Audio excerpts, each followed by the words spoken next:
तो आज हम लोग व्यंजन संधि पढ़ते हैं, पुनरावृत्ति करते हैं। व्यंजन संधि किसे कहते हैं? तो स्वर के साथ व्यंजन, स्वर के साथ व्यंजन या व्यंजन के साथ स्वर या व्यंजन के साथ व्यंजन के मिलने को व्यंजन संधि कहते हैं। जैसे स्वर के साथ व्यंजन अनुजोड़ छेदा, अनुजोड़ छेदा जैसे बोलते हैं, अनुजोड़ छेदा। तो अनु में स्वर है उ और छ यहां पर व्यंजन है, तो इस स्वर के साथ व्यंजन का एग्जाम्पल हो गया जो बनेगा अनुच्छेदा।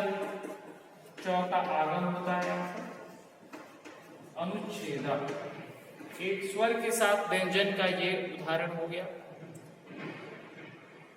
दूसरे तरह का व्यंजन संधि होता है व्यंजन के साथ स्वर, व्यंजन के साथ स्वर। जैसे जगत जोड़ ईसा,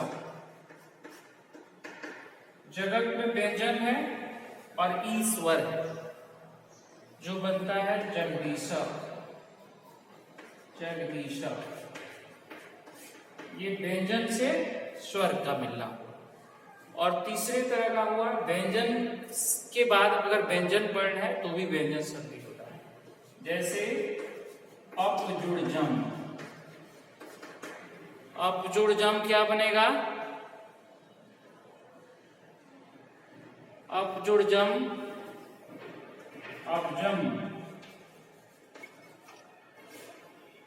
ये तीन तरह का व्यंजन संधि होता है। स्वर के साथ व्यंजन, परिभाषा भी यही होगा व्यंजन संधि का। स्वर के साथ व्यंजन, व्यंजन के साथ स्वर या व्यंजन के साथ व्यंजन के मिलने को व्यंजन संधि कहते हैं। अब हम लोग को जो पढ़ना है व्यंजन संधि में, उसमें सिलेक्टेड पढ़ना है। सबसे फर्स्ट में ये हम लोग को व्यंजन संधि में पढ़ना है ये जसत्व, जसत्व जिसमें प्रथम वर्ण का तृतीय वर्ण होना, ये नियम पढ़ना है। प्रथम वर्ण का तृतीय वर्ण होना, इसी को जसत्व बोलते हैं, प्रथम वर्ण का तृतीय वर्ण होना। अब इसमें क्या होता है? तो प्रथम वर्ण का तात्पर्य होता है क, च, त, और प। जो भी स्पर्श वर्ण है उसी का पहला को प्रथम वर्ण बोलते हैं। प्रथम वर्ण हो गया। इसके बाद ये कंडीशन है, इसके बाद में अगर किसी भी वर्ग का तृतीय वर्ण हो, तृतीय वर्ण हो या चतुर्थ वर्ण हो, तृतीय वर्ण या चतुर्थ वर्ण या अ, य, व, र, ल, इसमें से हो या कोई भी स्वर में से, इतना में से कोई भी है, तो ये प्रथम वर्ण अपने वर्ग का तृतीय वर्ण हलंत हो जाता है। मतलब हुआ कि जो क होगा, ये क किस में बदलेगा? क का तीसरा वर्ण क, ख, ग में बदलेगा। ये ग में बदलेगा। अगर चौ है तो ये किस में बदलेगा?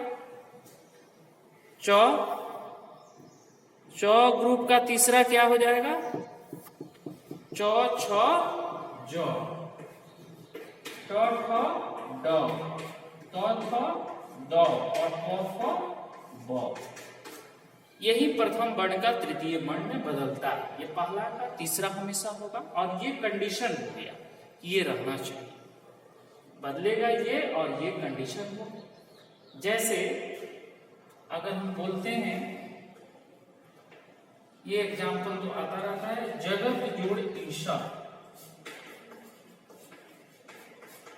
ये इस नियम से हुआ। अब प्रश्न है कि ये क्यों होगा इस नियम से?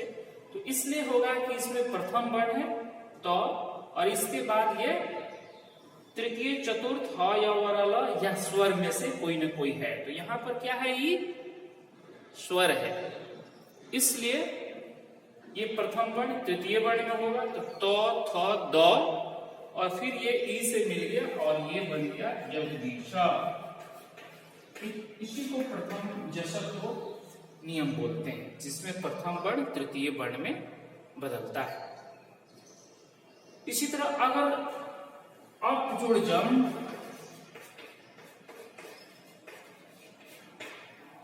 यहां पर पहला वर्ण है और यहां पर तीसरा वर्ण है, ये तृतीय चतुर्थ, तो यहां पर ये तीसरा वर्ण है जो बदलेगा पहला का तीसरा। तो अप जोड़ जम क्या हो गया, अप जोड़ जम अब जम, करेक्ट, ये पहला का तीसरा, अब जोड़ जम अब जम। इसी तरह वाक जोड़ ईशा अगर बोलते हैं तो क्या होगा, वाक जोड़ ईशा वागीशा, करेक्ट। क का पहला का क ख ग और ई से मिल गया तो ये बन गया वागीशा, वाक जोड़ ईशा वागीशा। इसी तरह हम लोग बुक में कई जगह देखेंगे, बहुत सारा इस तरह का प्रथम वर्ण का तृतीय वर्ण का नियम मिलता रहेगा। जिससे बोला जाए तत् जोड़ उच्यते, तत् जोड़ उच्यते क्या बनेगा, तत् जोड़ उच्यते, ऐसे लिखा हुआ है, तत् जोड़ उच्यते। तो का तीसरा तो द क्या बनेगा, उससे मिल गया फिर तद उच्यते, करेक्ट, सही है। तो एक नियम ये हो गया व्यंजन संधि का, और मात्र एक और नियम पढ़ना है जिसमें म का अनुस्वार होना पढ़ाया जाता है। म का अनुस्वार होना इसका सेकंड नियम है, मोनुस्वार, जिसमें म हलंत के बाद, म हलंत के बाद कोई भी व्यंजन वर्ण, कोई भी व्यंजन वर्ण हो तो म हलंत का अनुस्वार हो जाता है, इसी को मोनुस्वारा बोलते हैं। मात्र दो नियम में पढ़ना है, एक ही जसत्व, एक मोनुस्वारा। मोनुस्वारा क्या हुआ, तो म का अनुस्वार होना। यदि म हलंत के बाद कोई भी व्यंजन वर्ण तो म हलंत का अनुस्वार हो जाता है। जैसे अहम, अ ह म जोड़ गच्छामि, तो अ ह पर अनुस्वार हो जाएगा, अहम गच्छामि। इस तरह चित्रम मोहलम जोड़ पस बराबर चित्रम पस म अनुस्वार, जैसे ये हो गया अहम गच्छामि, म का अनुस्वार तो हो गया अहम गच्छामि। बस यही नियम है, मोनुस्वारम का ये नियम हो गया। ठीक है, तो ये दो नियम व्यंजन संधि का है। अब इसका क्वेश्चन दे रहे हैं।